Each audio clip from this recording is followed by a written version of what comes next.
Hello friend, welcome back to the my channel. Friend, आज हम reasoning के अंदर एनालॉगी से वेरी इंपॉर्टेंट क्वेश्चन लगाने वाले हैं। काफ़ी बेहतरीन क्वेश्चन है। 2023 में किस प्रकार के क्वेश्चन पूछे गए थे एग्जाम के अंदर एनालॉगी के, इस वीडियो के माध्यम से हम देखने वाले हैं। काफ़ी बेहतरीन वीडियो होने वाली है, तो आपको वीडियो पूरी अंत तक जरूर देखनी है। सारे क्वेश्चन आपको प्रीवियस ईयर मिलेंगे। एसएससी जीडी के अंदर ये क्वेश्चन पूछे गए हैं 2023 में, तो आपकी प्रैक्टिस बेहतर होने वाली है। चाहे आप तैयारी कर रहे हो एनटीपीसी के लिए, सीपीओ के लिए, आरपीएफ के लिए, जीडी के लिए, सभी एग्जाम के अंदर आपको यहाँ से क्वेश्चन देखने को मिल जाएंगे। तो आपको ध्यानपूर्वक पूरी प्रैक्टिस टेस्ट लगाना है। यहाँ पे मैं भी आपको सॉल्यूशन बताऊंगा कैसे इन क्वेश्चनों को करना है। तो पहले क्वेश्चन खुद से जरूर ट्राई करना। अगर आपसे नहीं सॉल्व हो पाता है तो आप फिर मेरा लॉजिक भी देख सकते हैं, ठीक है। और साथियों, अगर आपको डेली बेसिस पे न्यूज़पेपर चाहिए पीडीएफ में, तो मैंने एक व्हाट्सअप चैनल बना रखा है जिसका लिंक आपको डिस्क्रिप्शन में मिल जाएगा, ज्वाइन कर सकते हैं। जहां पर मैं डेली बेसिस पे न्यूज़पेपर डाल देता हूं। लिंक डिस्क्रिप्शन में है, फ्री में न्यूज़पेपर मिल जाएंगे, आप इसको भी ज्वाइन कर सकते हैं, ठीक है। साथियों, क्वेश्चन नंबर 1 है और यहाँ पे आपको संबंध बताना है। जिस प्रकार से 64 और 5 के बीच संबंध है, 49 और 4 के बीच में संबंध है, तो उसी प्रकार से 81 और क्वेश्चन मार्क पे किस प्रकार संबंध बैठेगा, आपको वो फाइंड आउट करना है। यानी कि सभी के बीच में सेम रिलेशन होना चाहिए, सेम लॉजिक लगना चाहिए। इस प्रकार से आपको इस क्वेश्चन को हल करना है। तो अगर आप देखोगे, पहला नंबर अगर आप देखोगे 64, 49 और 81, ये किसी न किसी के स्क्वायर होते हैं। तो अगर हम 5 के अंदर कुछ ऐसी संख्या ऐड कर दें जिससे कि ये 64 का स्क्वायर बन जाए, तो हम काफ़ी हद तक एक लॉजिक पे पहुंच सकते हैं। तो अगर मैं 5 के अंदर 3 को ऐड कर दूं तो ये होता है 8, और 8 का अगर मैं स्क्वायर करूं तो ये होता है 64। तो आप देख सकते हो हमें 64 मिल चुका है। उसी प्रकार से 49 का रिलेशन 4 से दे रखा है, तो 4 के अंदर एक नंबर मैं ऐड कर दूं 3 को, तो ये होता है 7। 7 का स्क्वायर कर दूं तो ये होता है 49। तो यहाँ से हमें इनके बीच में भी सेम रिलेशन मिल जाएगा। तो हमें दे रखा 81। तो क्वेश्चन मार्क की जगह पे मैं कौन सा नंबर ऐड करूं जिससे कि मैं एक राइट नंबर पे पहुंच जाऊं। तो अगर मैं 6 के अंदर 3 को ऐड करता हूं तो होता है 9, और 9 का स्क्वायर कर दूं तो होता है 81। तो यहाँ पे क्या आ जाएगा, यहाँ पे 6 आ जाएगा। 6 के अंदर हम क्या करेंगे, 3 को ऐड कर देंगे जिससे कि 9 बनेगा, और 9 का स्क्वायर करूंगा तो कैसे हो जाएगा। तो यहाँ पे जो राइट आंसर बनेगा वो ऑप्शन सी वाला बन जाएगा, ठीक है। अच्छा क्वेश्चन है। इसी प्रकार से क्वेश्चन देखने को मिलेंगे आपको एनालॉगी से, बस आपको ध्यानपूर्वक करने हैं। अगर आप प्रैक्टिस नहीं करेंगे तो टाइम टेकिंग क्वेश्चन बन सकते हैं, तो इसलिए आपको इनकी प्रैक्टिस करके चलना है। एग्जाम से 2 या 3 दिन पहले वीडियो देख लेंगे, तब भी आपकी प्रैक्टिस काफ़ी बेहतर इसकी हो जाएगी, ठीक है। साथियों, क्वेश्चन नंबर 2 है। यहाँ पे भी आपको सेम लॉजिक के साथ आंसर बताना है। जिस प्रकार से 49 का संबंध है 10 के साथ, 81 का संबंध है 12 के साथ, तो आपको बताना है 64 का संबंध किस वाले नंबर से होगा, वो आपको फाइंड आउट करना है। तो अगर आप देखोगे, पहला नंबर हमें 49 दे रखा है, 81 दे रखा है और 64 दे रखा है। ये किसी न किसी के स्क्वायर होते हैं। अगर मैं 49 को अंडर रूट करूँ तो क्या प्राप्त होगा, मुझे 7 प्राप्त हो जाएगा। अगर मैं 49 का अंडर रूट करता हूँ तो मुझे 7 प्राप्त हो जाएगा, और इस 7 के अंदर अगर मैं 3 को ऐड कर दूँ तो मुझे 10 प्राप्त होगा, यानी कि मैं सेकंड नंबर प्राप्त कर लूँगा। उसी प्रकार से 81 का अंडर रूट कर दूँ तो मुझे 9 प्राप्त होगा। 9 के अंदर मैं 3 ऐड कर लूँ तो मुझे 12 प्राप्त हो जाएगा। तो यहाँ पे आप फोर्थ नंबर देख सकते हो। उसी प्रकार से 64 का मैं अगर अंडर रूट करूँ तो मुझे 8 प्राप्त हो जाएगा। 8 के अंदर 3 ऐड कर दूँ तो ये 11 हो जाएगा। तो यहाँ पे जो राइट आंसर बनेगा वो ऑप्शन ए वाला बन जाएगा, ठीक है। साथियों, क्वेश्चन नंबर 3 है। यहाँ पे भी आपको सेम संबंध बताना है। जिस प्रकार से 13 का संबंध 225 के साथ है, 17 का संबंध 361 के साथ है, तो 16 का संबंध किस प्रकार से क्वेश्चन मार्क के साथ बनेगा। तो अगर आप देखोगे, 225 और 361 ये किसी न किसी के स्क्वायर होते हैं। तो 13 के अंदर हम ऐसा क्या ऐड करें जिससे कि हमें 225 मिल जाए। तो अगर आप देखोगे 225 जो है 15 का स्क्वायर होता है, ठीक है। ये पता होगा, या नहीं पता है तो आप स्क्वायर रट लेना 1 से 30 तक, ताकि ऐसे क्वेश्चन आप इजीली सॉल्व कर लें। तो अगर मैं 13 के अंदर 2 को ऐड कर दूं तो होता है 15, और 15 का स्क्वायर करेंगे तो हमें 225 प्राप्त होगा। तो ये सेम लॉजिक हर एक के अंदर लगना चाहिए। तो देख सकते हो हमें दे रखा है 361, और 361 जो है 19 का स्क्वायर होता है। तो अगर मैं 17 के अंदर 2 को ऐड कर दूं तो होता है 19, और 19 का स्क्वायर करूंगा तो मुझे 361 प्राप्त होगा। तो उसी प्रकार से आपको 16 के अंदर 2 को ऐड करना है, हो जाएगा 18, और 18 का अगर मैं स्क्वायर करता हूँ तो मुझे 324 प्राप्त होगा, यानी कि विकल्प सी वाला इसका राइट आंसर बनेगा। ठीक है, ये क्वेश्चन भी एसएससी के जीडी में पूछा गया था 2023 में शिफ्ट फर्स्ट में। तो सारे क्वेश्चन एनालॉजी के प्रीवियस ईयर हैं, बेहतरीन क्वेश्चन है, बस आपको ध्यानपूर्वक प्रैक्टिस टेस्ट लगाना है। ये सारे लॉजिक थोड़े रट लेना ताकि एग्जाम में आए क्वेश्चन तो आप इजीली इन लॉजिक से अपने क्वेश्चन सॉल्व कर लें और कम से कम समय में करें। ठीक है, अगर आपको हमारे क्वेश्चन ठीक लग रहे हैं तो वीडियो को लाइक और शेयर जरूर करना। चलते हैं नेक्स्ट क्वेश्चन की तरफ। साथियों, क्वेश्चन नंबर 4 है और यहाँ पे भी आपको संबंध क्रिएट करना है। जिस प्रकार से 48 का रिलेशन 5 के साथ दे रखा है, 30 का रिलेशन 3 के साथ दे रखा है, तो 57 का रिलेशन किस प्रकार से क्वेश्चन मार्क के साथ होगा वो आपको आइडेंटिफाई करना है।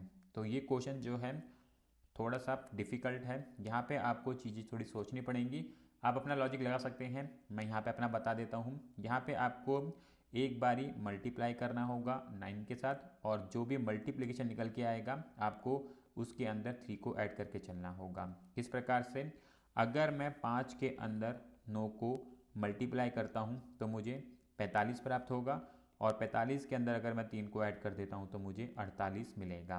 तो पहला नंबर आपको किस प्रकार से मिलेगा, दूसरे नंबर के अंदर आपको पहले 9 को मल्टीप्लाई करना है, जो भी मल्टीप्लिकेशन मिलेगा उसके अंदर 3 को ऐड कर दोगे तो आपको फर्स्ट नंबर प्राप्त हो जाएगा। उसी प्रकार से 3 के अंदर हमें 9 को मल्टीप्लाई करना है, हो जाएगा 27, 27 के अंदर 3 को ऐड कर देंगे तो हो जाएगा 30।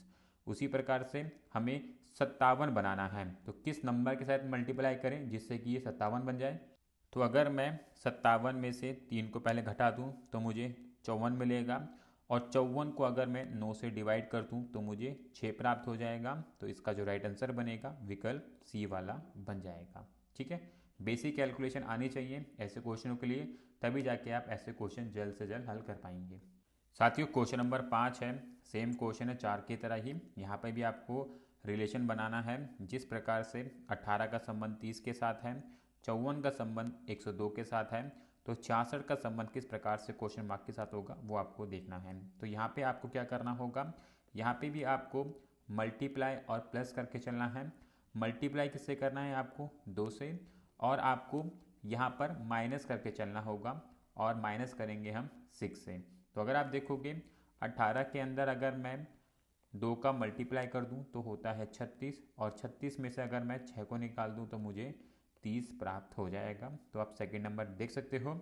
उसी प्रकार से 54 के अंदर अगर मैं 2 का मल्टीप्लाई कर दूं तो मुझे 108 प्राप्त होगा, और इस 108 में से 6 को निकाल दूं तो मुझे 102 प्राप्त हो जाएगा। तो यहाँ पे भी आप देख सकते हो 5वें और 6ठे के बीच में सेम रिलेशन बैठ रहा है, तो मुझे तीसरे और चौथे नंबर के बीच में रिलेशन बिठाना है, और मुझे इन्होंने 66 दे रखा है और मुझे क्वेश्चन मार्क की जगह पे नंबर लेके आना है। तो यहाँ पे हम क्या करेंगे, सबसे पहले तो यहाँ पे हम 66 के अंदर 6 को प्लस करेंगे। प्लस क्यों करेंगे, क्योंकि ऊपर हम माइनस कर रहे थे, तो 66 में से 6 को निकाल रखा है तो इसलिए 6 को प्लस करेंगे तो ये हो जाएगा 72, और 72 को अब हम 2 से डिवाइड कर देंगे तो हमें 36 प्राप्त होगा। विकल्प ए वाला इसका राइट आंसर बन जाएगा। ठीक है साथियों, क्वेश्चन नंबर 6 है और यहाँ पे भी आपको संबंध बताना है। जिस प्रकार से 14 का संबंध 103 से है, 18 का संबंध 167 से है, तो आपको 16 का संबंध क्वेश्चन मार्क से बनाना है। तो यहाँ पे अगर आप देखोगे इंक्रीजिंग ऑर्डर में आपको मल्टीप्लाई करना होगा। जैसे अगर मैं 14 को 7 से मल्टीप्लाई करता हूँ तो आपको 16 को 8 से करना होगा, और 18 को 9 से करना होगा, और जो भी मल्टीप्लिकेशन निकल के आएगा उसके अंदर आपको 5 को ऐड करके चलना होगा।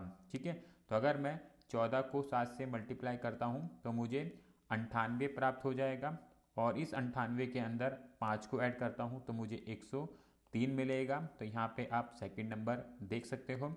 उसी प्रकार से 18 के अंदर अगर मैं 9 को मल्टीप्लाई करता हूँ तो मुझे 162 प्राप्त होगा, और इस 162 के अंदर 5 को ऐड करूँगा तो 167 प्राप्त हो जाएगा। तो यहाँ पे आप 6 नंबर देख सकते हो। उसी प्रकार से 16 का मल्टीप्लाई 8 से करेंगे तो ये होगा 128, 128 के अंदर 5 को ऐड करेंगे तो ये होगा 133। विकल्प ए वाला इसका राइट आंसर बन जाएगा। ठीक है, इसी प्रकार के क्वेश्चन होते हैं एनालॉजी के, आपको लॉजिक लगाना आना चाहिए। सारे क्वेश्चन 2023 बेस्ड हैं, ये मत सोचना कि मैं कुछ भी लॉजिक बता रहा हूँ, इन्हीं लॉजिक से ये क्वेश्चन सॉल्व हो रहे हैं। आपको भी ऐसा लॉजिक लगाना है, नहीं तो आपके पास जो भी लॉजिक है आप उन लॉजिक से अपने क्वेश्चन सॉल्व कर सकते हैं। ठीक है, चलते हैं नेक्स्ट क्वेश्चन तरफ। साथियों क्वेश्चन नंबर 7 है और इस क्वेश्चन में भी आपको संबंध बताना है। जिस प्रकार से 807 का संबंध 520 के साथ है, 10 का संबंध 1010 के साथ है, तो 9 का संबंध किस नंबर से होगा वो आपको आइडेंटिफाई करना है। तो देखो किस प्रकार से क्वेश्चन हम कर सकते हैं। तो अगर आप देखोगे 520 को किस प्रकार से हम 8 से 520 बना सकते हैं।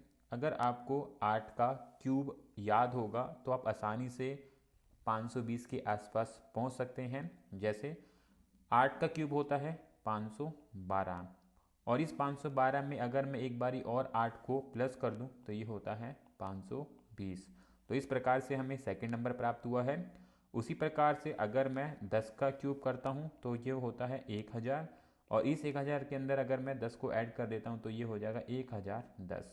तो उसी प्रकार से हमें 9 का क्यूब करना है, और 9 का क्यूब होता है 729। इसके अंदर 9 को ऐड कर लेंगे तो हो जाएगा 738, और विकल्प बी वाला इसका राइट आंसर बन जाएगा। ठीक है, ये क्वेश्चन भी एसएससी जीडी में पूछा गया था 2023 में। अच्छा क्वेश्चन है, चलते हैं नेक्स्ट क्वेश्चन तरफ। साथियों क्वेश्चन नंबर 8 है और यहाँ पे भी आपको संबंध बताना है। जिस प्रकार से 104 का संबंध 13 के साथ है, 178 का संबंध 21 के साथ है, तो क्वेश्चन मार्क का संबंध 37 से किस प्रकार से बनेगा वो आपको आइडेंटिफाई करना है। तो इस क्वेश्चन में अगर आप देखोगे 104 जो है 13 के टेबल में आता है। अगर 13 को मैं 8 से मल्टीप्लाई करता हूँ तो मुझे 104 प्राप्त हो जाएगा। उसी प्रकार से अगर मैं 21 को 8 से मल्टीप्लाई करता हूँ तो मुझे 178 प्राप्त हो जाएगा। तो यहाँ पे हमें 37 को 8 से मल्टीप्लाई करना होगा, और अगर मैं 37 को 8 से मल्टीप्लाई करता हूँ तो मुझे 296 प्राप्त होगा, यानी कि विकल्प ए वाला इसका राइट आंसर बनेगा। तो यहाँ पे 8 के मल्टीपल आपको देखने को मिलेंगे। अगर मैं दूसरे नंबर को 8 से मल्टीप्लाई करता हूँ तो मुझे पहला नंबर प्राप्त होगा। छठे नंबर को अगर मैं 8 से मल्टीप्लाई करता हूँ तो मुझे 5वां नंबर प्राप्त होगा। तो यहाँ पे जो रिलेशन बन रहे हैं सभी के बीच में वो 8 के मल्टीपल से आपको निकालने थे। ठीक है साथियों, क्वेश्चन नंबर 9 है और यहाँ पे भी आपको संबंध बताना है। जिस प्रकार से 625 का संबंध 35 से है, 361 का संबंध 29 से है, तो क्वेश्चन मार्क का संबंध 27 से किस प्रकार से बनेगा वो आपको आइडेंटिफाई करना है। तो अगर आप देखोगे 625 जो है वो 25 का स्क्वायर होता है। उसी प्रकार से 361 जो है वो 19 का स्क्वायर होता है। तो यहाँ पे अगर आप देखोगे हमें 35 दे रखा है, तो किस प्रकार से मैं 35 को 25 में बदल सकता हूँ। अगर मैं 35 में से 10 को निकाल दूँ तो मुझे 25 प्राप्त होगा, और 25 का स्क्वायर करता हूँ तो मुझे 625 प्राप्त हो जाएगा। उसी प्रकार से अगर मैं 29 में से 10 को निकालता हूँ तो मुझे 19 प्राप्त होगा, और 19 का स्क्वायर करूँगा तो मुझे 661 प्राप्त हो जाएगा। तो उसी प्रकार से अगर मैं 27 में से 10 को निकालता हूँ तो मुझे 17 प्राप्त होगा, और अगर मैं 17 का स्क्वायर करता हूँ तो 289 मुझे प्राप्त हो जाएगा, यानी कि ऑप्शन बी वाला इसका राइट आंसर बनेगा। ठीक है, तो यहाँ पे आपको सेकंड नंबर से, फोर्थ नंबर से और 6 नंबर से 10 को घटाना था। जो भी वैल्यू निकलेगी उसका स्क्वायर करेंगे तो आपको पहला, तीसरा और 5वां नंबर प्राप्त हो जाता। ठीक है, समझ आया होगा। चलते हैं नेक्स्ट क्वेश्चन की तरफ। साथियों क्वेश्चन नंबर 10 है, काफ़ी अच्छा क्वेश्चन है। यहाँ पे आपको क्वेश्चन मार्क की जगह पे कौन सा नंबर आएगा विकल्प में से उसको पता करना है। तो अगर आप देखोगे 4 का संबंध हमें 30 के साथ दे रखा है, तो किस प्रकार से हम 4 का संबंध 30 से बना सकते हैं। तो अगर मैं 4 के अंदर 1 को ऐड करता हूँ तो मुझे 5 प्राप्त होगा, और जस्ट 5 से अगला नंबर क्या आता है, 6 आता है, तो 5 और 6 का मल्टीप्लाई कर दूंगा तो मुझे 30 प्राप्त हो जाएगा। तो आपको क्या करना होगा, दिए गए नंबर के अंदर आपको 1 को ऐड करना होगा, जो भी नंबर प्राप्त होगा उससे अगले वाले नंबर के साथ आपको मल्टीप्लाई करना होगा, जिससे कि आपको नेक्स्ट नंबर प्राप्त हो जाएगा। तो अगर आप देखोगे यहाँ पे हमें 6 दे रखा है, 6 के अंदर अगर मैं 1 को ऐड करता हूँ तो ये 7 हो जाएगा। 7 के बाद आता है 8, तो 7 और 8 को मल्टीप्लाई करूँगा तो मुझे 56 प्राप्त हो जाएगा। उसी प्रकार से 7 दे रखा है, 7 के अंदर 1 को ऐड करूँगा 8 हो जाएगा, 8 के अंदर 9 को मल्टीप्लाई कर दूंगा तो ये 72 हो जाएगा, यानी कि विकल्प ए वाला इसका राइट आंसर बन जाएगा। ठीक है, अच्छा क्वेश्चन है, अच्छा लॉजिक है। ऐसे क्वेश्चन टफ होते हैं तो आपको ध्यानपूर्वक समझ के चलना होगा। साथियों क्वेश्चन नंबर 11 है और यहाँ पे आपको संबंध क्रिएट करना है। जिस प्रकार से 46 और 11 के बीच संबंध है उसी प्रकार से आपको 50 और क्वेश्चन मार्क के बीच में संबंध बनाना होगा। तो अगर आप देखोगे 46 और 11 के बीच में क्या संबंध बन रहा है, अगर मैं 11 को 4 से मल्टीप्लाई करूं तो ये होता है 44। इस 44 के अंदर अगर मैं 2 को ऐड कर दूं तो ये हो जाएगा 40। क्या इसी लॉजिक के हिसाब से सेकंड वाला फॉलो कर रहा है? तो अगर मैं 7 के अंदर 4 को मल्टीप्लाई कर दूं तो होता है 28, 28 के अंदर 2 को ऐड कर दूं ये हो जाएगा 30। तो सेम लॉजिक आगे बढ़ा है। तो उसी प्रकार से मुझे इस वाले के अंदर ये लॉजिक लगाना होगा। तो हमें दे रखा है 50, तो 50 में से सबसे पहले मैं 2 को करूँगा माइनस, तो ये हो जाएगा 48। 48 को मैं 4 से डिवाइड कर दूंगा तो मुझे कितना प्राप्त होगा 12, यानी कि विकल्प सी वाला इसका राइट आंसर बन जाएगा। ठीक है साथियों, क्वेश्चन नंबर 12 है, अच्छा क्वेश्चन है और ऐसे क्वेश्चन आपने एग्जाम में बहुत देखे होंगे जहाँ पे आपको ब्रैकेट में संख्या दे देंगे और आपको चेक करना होगा जो रिलेशन इनके बीच में बन रहा है वही रिलेशन आपको विकल्प में भी देखना होगा। तो यहाँ पे इन संख्याओं के बीच में देखो रिलेशन क्या बन रहा है। अगर मैं बात करूँ 12, 14 और 56 की, तो अगर मैं इन संख्याओं को आपस में ऐड कर दूँ, यानी कि सिंगल सिंगल डिजिट को आपस में ऐड करना चालू करूँ, 1 और 2 को ऐड करूँ तो ये 3 होगा, 1 और 4 को ऐड करूँ तो ये 5 होगा, 5 और 6 को ऐड करूँ तो ये 11 होगा। तो ये संख्या कैसे दिख रही है आपको? ये सारी की सारी ऑड संख्या हैं। तो आपको देखना होगा उस विकल्प को जिनकी संख्याओं को आपस में ऐड करने पे वो ऑड बनाए तो वही इसका राइट आंसर बनेगा। तो अगर विकल्प ए की बात करूँ, 2 और 4 को ऐड करूँगा ये 6 हो जाएगा, ये एक इवन नंबर है तो इसलिए ऑप्शन ए आंसर नहीं बनेगा। उसी प्रकार से ऑप्शन बी नहीं बनेगा, 2 और 0 को ऐड करूँगा तो 2 बन जाएगा तो ये इवन बन जाएगा, इसलिए ये भी इसका आंसर नहीं बनेगा। ऑप्शन सी को देखोगे, 1 और 6 को ऐड करूँगा तो ये 7 होगा, 1 और 8 को ऐड करूँगा 9 होगा, 9 और 6 को ऐड करूँगा 15 होगा, यानी कि ये सारी ऑड संख्याएं हैं। ऑप्शन सी वाला इसका राइट आंसर बनेगा। इसके अंदर और इसके अंदर सेम रिलेशन मिल गया, ऑप्शन सी इसका राइट आंसर बन जाएगा। ठीक है, चलते हैं नेक्स्ट क्वेश्चन तरफ। साथियों क्वेश्चन नंबर 13 है। क्वेश्चन नंबर 13 क्वेश्चन नंबर 12 की तरह ही है। यहाँ पे भी आपको सेम लॉजिक लगाना होगा जो हमने क्वेश्चन नंबर 12 में लगाया था। यहाँ पे हमें 15 का संबंध 555 के साथ दे रखा है, 17 का संबंध हमें 719 के साथ दे रखा है, तो हमें क्वेश्चन मार्क के साथ संबंध बनाना है 221 का। देखो कैसे बनेगा। 15 का संबंध हमें 555 के साथ दे रखा है, तो अगर मैं इस 555 को इनकी सभी सिंगल डिजिट को आपस में ऐड कर दूं तो मुझे कितना प्राप्त हो जाएगा? 15 प्राप्त हो जाएगा, जो कि आप देख सकते हो। उसी प्रकार से 17 का रिलेशन हमें 719 के साथ दे रखा है, तो इनकी सभी संख्याओं को आपस में ऐड कर लूँ तो मुझे कितना प्राप्त हो जाएगा? 17 प्राप्त हो जाएगा। तो यहाँ पे आप देख सकते हो। उसी प्रकार से 221 को अगर मैं आपस में ऐड करूँ तो ये 5 होता है, ऑप्शन बी वाला इसका राइट आंसर बन जाएगा। ठीक है साथियों, क्वेश्चन नंबर 14 है और इस क्वेश्चन में भी आपको संबंध बताना है। जिस प्रकार से इन संख्याओं के बीच में संबंध है तो वही संबंध आपको विकल्प में ढूंढना होगा। तो यहाँ पे क्या संबंध बन रहा होगा? 145, 5 और 29 के बीच में। अगर मैं 5 का मल्टीप्लाई 29 में करता हूँ तो मुझे 145 प्राप्त होगा। मतलब कि दूसरी और तीसरी संख्या को मल्टीप्लाई कर दूँ तो मुझे पहली संख्या प्राप्त हो जाएगी। तो ये सेम लॉजिक आपको ढूंढना होगा और ये सेम लॉजिक आपको विकल्प सी में देखने को मिलेगा। अगर मैं 14 और 16 को आपस में मल्टीप्लाई करता हूँ तो मुझे 224 प्राप्त होगा, यानी कि दूसरी और तीसरी संख्या को आपस में मल्टीप्लाई कर दूँ तो मुझे पहली संख्या मिल जाएगी। तो यहाँ पे सेम लॉजिक हमें विकल्प सी में देखने को मिलेगा, तो ऑप्शन सी वाला इसका राइट आंसर बन जाएगा। ठीक है, इसी प्रकार के क्वेश्चन आपको एग्जाम में देखने को मिल जाएंगे, तो इसलिए आपको प्रैक्टिस ठीक तरीके से करनी है। अगर आपको वीडियो ठीक लग रही है तो वीडियो को लाइक और शेयर जरूर करना। चलते हैं नेक्स्ट क्वेश्चन की तरफ। साथियों क्वेश्चन नंबर 15 है और क्वेश्चन नंबर 15 आप लोगों के लिए होमवर्क में है। इस क्वेश्चन को ट्राई करना, सॉल्व करना और कोशिश करना है इसका जवाब आप लोगों को कमेंट में बताने की। ठीक है, हिंट के तौर पे मैं आपको बता देता हूँ, इसका आंसर ऑप्शन ए या डी होने वाला है। ठीक है, आपको जवाब कमेंट में बताना है। तो साथियों, यहाँ पे हमने एनालॉगी से पार्ट दूसरा कवर कर लिया है। अगर आपने इससे पहले वाला पार्ट नहीं देखा है तो आप मेरी चैनल की प्लेलिस्ट में जाके इससे पहले वाला पार्ट भी दे सकते हैं, जहाँ पर मैंने 15 क्वेश्चन कराए थे। वो भी काफ़ी बेहतरीन क्वेश्चन हैं। उन क्वेश्चनों से प्रैक्टिस कर सकते हैं ताकि एनालॉगी से कोई क्वेश्चन बने तो आप इजीली अटैम्प्ट कर लें। इसी प्रकार की और भी वीडियोस के लिए आप चैनल को सब्सक्राइब कर सकते हैं, बेल आइकन क्लिक कर सकते हैं ताकि आपके पास सारे नोटिफिकेशन टाइम टू टाइम पहुंचते रहें। मिलेंगे नेक्स्ट वीडियो में। राधे राधे।